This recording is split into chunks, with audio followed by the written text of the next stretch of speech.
یا رب کریم، تو نے اپنی مخلوق کے لیے ہر طرح کے میوے، خوبصورت سبزہ زار اور خوبصورت پھل اس سرزمین میں پیدا فرمائے۔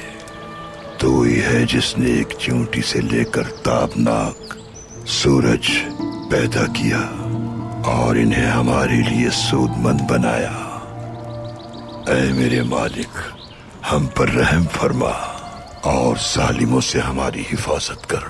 یا رب، تو نے ہی کنویں میں پھینکنے والوں سے یوسف علیہ السلام کو پناہ دی۔ تو نے ہی حضرت یونس علیہ السلام کو مچھلی کے پیٹ میں سلامت رکھا۔ خاتم النبیین محمد مصطفیٰ کو مکڑی کے جال کے ذریعے بچایا۔ ہم عاجزی کے ساتھ تیری بارگاہ میں دعا گو ہیں۔